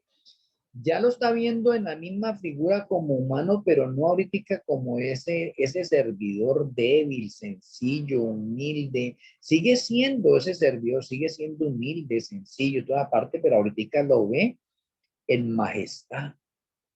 Oye, a mí eso me parece importante. Y su voz como estruendo de muchas aguas. Oye, siempre que habla Yahshua, ¿qué es lo que sucede? Él habla con poder, con autoridad. O sea que su voz tiene poder, autoridad. Eso es lindo. Versículo 16. Tenía en su diestra 7 estrellas. ¿La diestra qué es? La derecha. Tenía en su diestra 7 estrellas. De su boca salía una espada aguda de 2 filos, y su rostro era como el sol cuando resplandece en su fuerza. Oh, su rostro. O sea, significa mucha luz. Oye, interesante. Entonces, miremos de pronto a ver el versículo 16, desglosándolo un poco. La espada en la boca de Yahshua simboliza el poder y la fuerza de su mensaje, de su palabra. Oye, interesante. Sus palabras de juicio son agudas como las espadas, según lo afirma Isaías 49, el verso 2, y Hebreos 4, el verso 12. Que de pronto, pues bueno, falta es como más tiempo nosotros para hacer esos análisis de Isaías 49, 2 y Hebreos 4, 12, aprendiéndonos nosotros todas estas cosas así de esa manera. Entonces esto es importantísimo, no pasar por alto todos estos detalles. Entonces cuando vemos todo esto a la figura de la realidad de las cosas, y vamos comparándolo de pronto con los símbolos y figuras que habían de pronto acá también en el santuario terrenal, la realidad del santuario terrenal, que era una sombra, ahora vamos viendo la realidad tal cual es. Por eso es que ahorita comprendemos un poquitico deteniéndonos acá, y es, en el cielo entonces, ¿para qué es que sirven los muebles que se le mostraron a Juan y se le mostraron a Moisés y se le mostraron a la hermana Elena? Como un recordatorio, porque allá está transcurriendo en la realidad y esos objetos están como un testimonio de que se le mostró un modelo a Moisés, o que hubo y que lo hay en ese momento allá, y que se tomó eso como un punto de referencia para hacer el santuario terrenal. ¿Sí ve? Pero en el cielo estamos viviendo es no las figuras ni los símbolos. En el cielo estamos viviendo ¿qué? La realidad de las figuras, de los símbolos y el santuario terrenal. Ya no estamos mirando sombras, ya no estamos mirando figuras, ya no estamos mirando símbolos. ¿Qué es lo que estamos mirando ahora? La realidad de esos sucesos. Por eso es que es importante cuando nosotros miramos Apocalipsis basados en la realidad. Ya no necesitamos seguir estudiando la figura y los símbolos, sí es verdad, pero cuando nosotros nos adentramos a la realidad, entonces hacemos que el nivel profético avance y no nos estanquemos. Porque es que en el patrón de pronto profético de otras denominaciones se le hace mucho énfasis al santuario terrenal, a las figuras, a los símbolos y a la media, y eso vale, claro que eso vale, pero se descuida la realidad y casi de la realidad se tiene oculta. Y en Apocalipsis el Señor quiere que aprendamos en la realidad ahora, la realidad. Eso es lo que estamos nosotros mirando ahora acá, la realidad de todos esos sucesos. Bueno, versículo 17. Cuando le vi, caí como muerto a sus pies. Oh, ¿qué le pasaría a Juan? Se desmayó. Cuando le vi, caí como muerto a sus pies. Y él puso su diestra sobre mí diciéndome, no temas. Yo soy el primero y el último. Oh, pareciera que Juan ve a un Yahshua diferente, ¿cierto? Pues claro, porque Juan lo vio acá a Yahshua como un hombre común y corriente, y ahora está viendo a un Yahshua glorificado. Eso es totalmente diferente. Juan vio a Yahshua acá como un humano como nosotros, y ahora lo ve en el cielo con poder, con autoridad, y lo ve como brilla, o sea, lo ve con su gloria. Oye, eso es interesante. Pues lógico, eso es un cambio de pronto un poco como brusco para Juan, acostumbrado a verlo humanamente y ahora lo ve divino en esa manera, esa forma como está mirando. Y luego Juan como que se desmayó, Yahshua lo levanta, ¿sí? Dice, no temas, yo soy el primero y el último. Entonces pareciera que como que Juan se turba un poco y dice, oye, caramba, estoy como un poco confundido con esto. Y el versículo 18 sigue diciendo Yahshua, y el que vivo, sí, yo estuve muerto. De pronto, sí, yo lo vi muerto a usted. Lo vi que resucitó también. Pero de pronto Juan no lo había visto en esa forma. Mas he aquí que vivo por los siglos de los siglos. Amén. Y tengo las llaves de la muerte y del Hades. Oh, le está dando una seguridad. Ahora le está diciendo a Juan, no temas por la muerte. Ahora Recordé una palabra de Yahshua. Luego a los discípulos no entendieron también por allá en los evangelios que Yahshua dijo, yo soy la resurrección y la vida. Oh, o sea que Yahshua le está confirmando aquí a Juan, le dice, recuerde estas cosas, yo ahora tengo las llaves de la muerte, yo vencí la muerte, no temas. Pues podemos decir nosotros que a medida que las autoridades romanas avanzaban en su persecución de los cristianos, Juan debió de haberse preguntado si la iglesia podría sobrevivir y mantenerse frente a la oposición.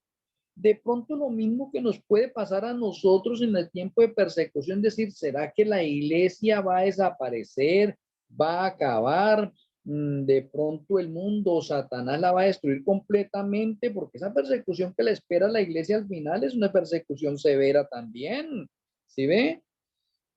Pero Yahshua apareció en gloria y esplendor a Juan, ratificándole a Juan que él y los demás creyentes poseían el poder de Elohim para enfrentarse a esas pruebas, idéntico a como nos está sucediendo, de pronto nos va a suceder a nosotros hacia el futuro. Nosotros conociendo la realidad de las cosas y sabiendo que Yahshua está a la cabeza de los obreros de la hora undécima y que el Ruach HaKodesh nos está iluminando, nos sigue dirigiendo y que tenemos el espíritu de profecía, el Ruach HaKodesh, que es el espíritu de profecía, y que los obreros de la hora undécima tienen el don profético manifestado de pronto en este momento a través de este servidor y que tienen profeta, el cual ejecuta un oficio de profeta en este momento para darle luz a la iglesia. Es para que se cumpla esta parte de Apocalipsis que el Señor siempre ha tenido líderes dentro de la iglesia y dirige a esos líderes, y esos líderes también dan alimento a la iglesia. O sea que nos está mostrando a través de la figura un complemento, y aquí podríamos irnos nosotros de pronto a la figura que encontramos en el candelabro de Zacarías 4. Y también podríamos hacer una relación, pero de pronto más adelante, cuando lleguemos a Apocalipsis, de pronto 11, podemos hacer una comparación de pronto de esa parte, ¿no? Entonces aquí podemos ver nosotros que Yahshua, podemos decir, Yahshua le dice a Juan, oye, estoy a su disposición. ¿Sí ve? Yo no me he olvidado de usted. Yo no me he olvidado del remanente. Yo no me he olvidado de esos cristianos que han sufrido y que ya han muerto. Y déjeme decirle, Juan, sigo a disposición de ustedes, sigo al mando, sigo liderando, estoy pendiente del remanente. Sé lo que está sufriendo el remanente. Yo estoy con ustedes. Oye, qué importante mirar eso. Nuestros pecados nos condenan, pero Yahshua tiene las llaves de la muerte y del Hades. O sea que ahorita tenemos una seguridad. Antes de pronto nuestros pecados nos decían, caramba, por causa del pecado lo que yo merezco es muerte, y por eso todos estamos destituidos de la gloria de Dios por cuanto todos hemos pecado nosotros. Pero Yahshua ahorita le dice a Juan, no se afane, yo tengo las llaves de la muerte y del Hades. Por allá en Apocalipsis 20 también vamos a ver esto, el Hades. Entonces mire que Yahshua está dándole palabras de ánimo a Juan. Oye, un mensaje de esta categoría, pues claro, yo creo que a alguno de nosotros que nos hubiera pasado esto mismo, nos había pasado lo de Juan, ¿nos desmayamos? Yo creo que sí, claro. Solo él puede librarnos de la esclavitud de Satanás.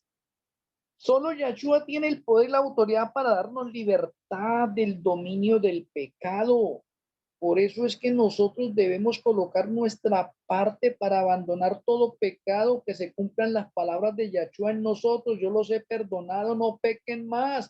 Y aquí en adelante vivan en santidad. ¿Sí ve? Aléjense totalmente del pecado. Los creyentes no tienen por qué temer al Hades ni a la muerte. Y si hablamos del Hades, ¿qué será el Hades? Aquí Yahshua dice que ven, Yahshua, aquí dice Rochi que el Hades es sepulcro. Porque aquí estamos mirando que Yahshua tiene las llaves de ambos. ¿De qué? Del sepulcro y de la muerte. O sea, ¿qué tenemos que temer nosotros, Rochi? Nada. Yahshua nos está diciendo que él tiene el control de todo ahora, hasta de la muerte. Lo único que tenemos que hacer es apartarnos del pecado y volvernos a él con fe, andando un camino de santidad, de pureza, de perfección, de integridad, de realidad. Que aprendamos a vivir en este mundo lo que nos resta, los que se nos ha colocado a prueba en la santidad que Yahshua quiere y que el Ruach HaKodesh quiere. Que nunca vamos a completar nosotros la santidad por nuestra parte, la perfección por nuestra parte, la pureza por nuestra parte, pero el Ruach HaKodesh, por el esfuerzo que vamos a hacer, nos completa lo que nos haga falta. Si mantenemos nuestra vida en las manos de Yahshua, si nos mantenemos de pronto en la presencia de Yahshua, si estamos en sus manos, nosotros no tenemos que temerle a persecución alguna por difícil que sea, ni a la muerte, ni lo que vayan a hacer con nuestro cuerpo, porque Yahshua nos está confirmando que él tiene las llaves del sepulcro y de la muerte.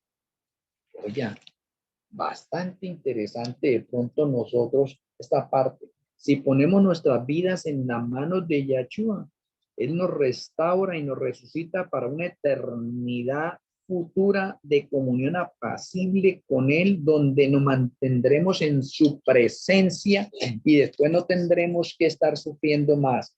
Entonces, de pronto, haciendo una conclusión hasta acá, hasta esta parte, faltándonos de pronto unos poquiticos versículos para terminar el capítulo 1, podríamos nosotros mencionar algo sorprendente. Bueno, es que todo esto es sorprendente.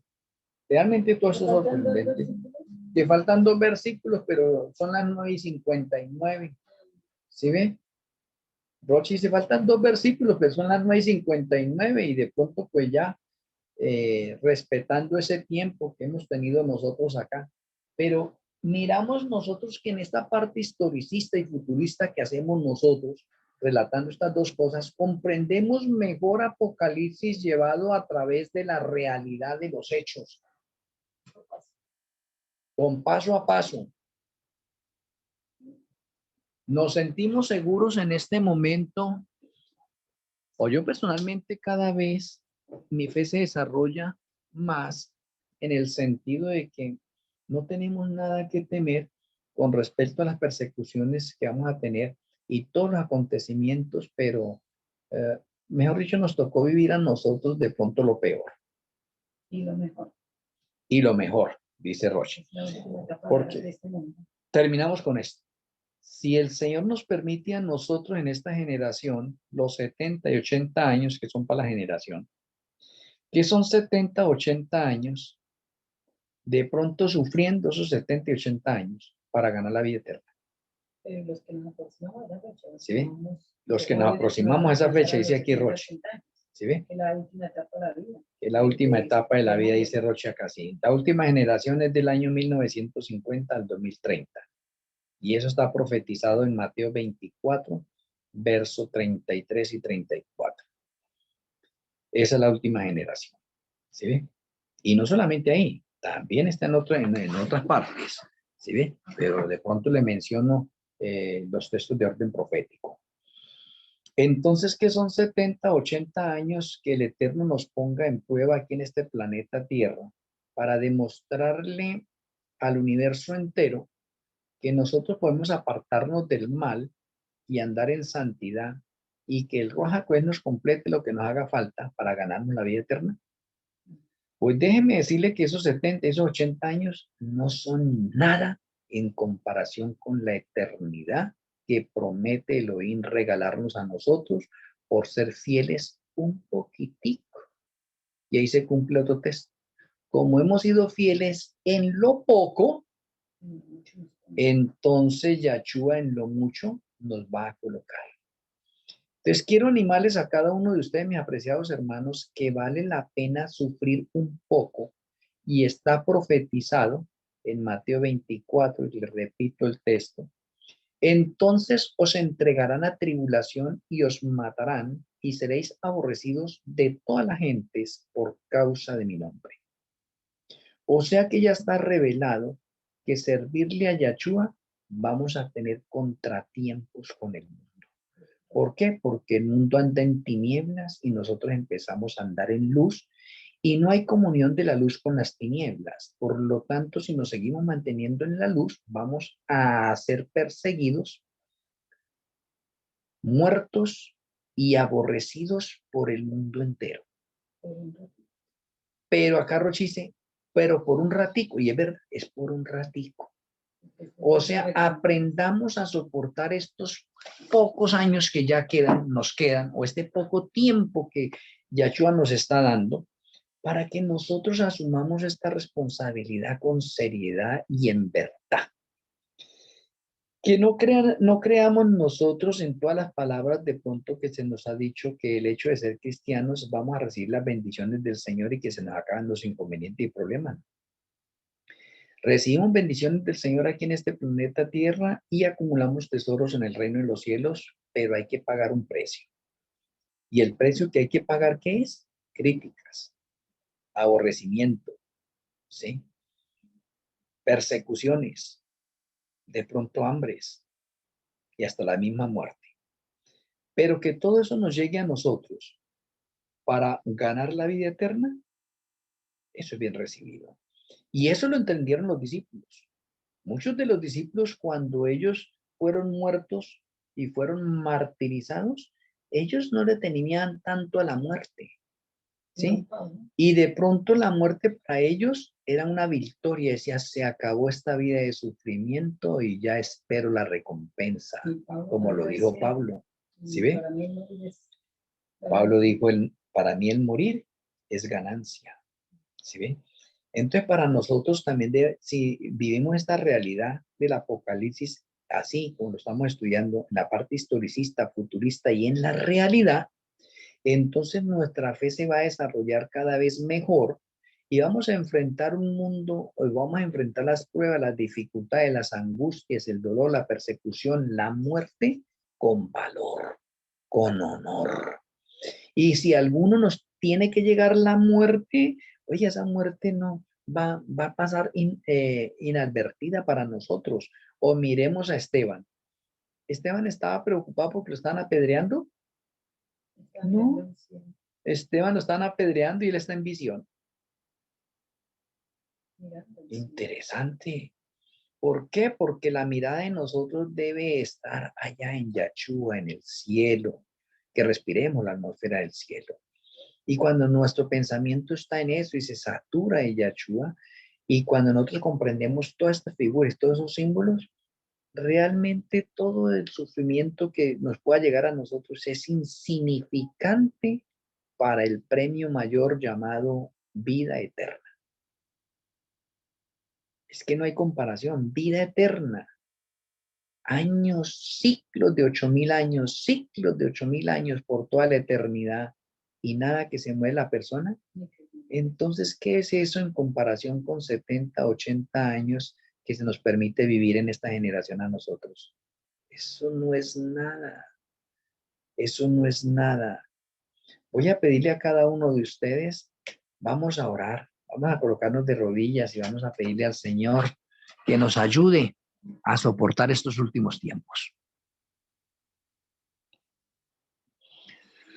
Amoroso Abba Kadosh Yahweh, amoroso Elohim Malquisedec, muchas gracias por el relato historicista, futurista de Apocalipsis. Gracias por las figuras, por los símbolos. Gracias por los paralelos, las conexiones. Gracias por las sombras. Gracias por ese método pedagógico que nos enseña para compenetrarnos y poder conectarnos con la realidad de los sucesos proféticos finales a la luz de tu palabra. Gracias por iluminarnos, gracias por utilizarnos como un vaso por el cual fluyen tus revelaciones, tus consejos. Gracias por iluminarnos y gracias por permitirnos que nuestra fe se desarrolle para que alcancemos una madurez espiritual y enfrentemos los problemas, las circunstancias con la frente en alto. Tenemos que pagar un precio por servirte, por seguirte y estamos dispuestos a hacerlo. Porque tú tienes el control de todas las cosas y hoy hemos aprendido que tú tienes las llaves del Hades y las llaves de la muerte. Que todo está bajo tu mirada.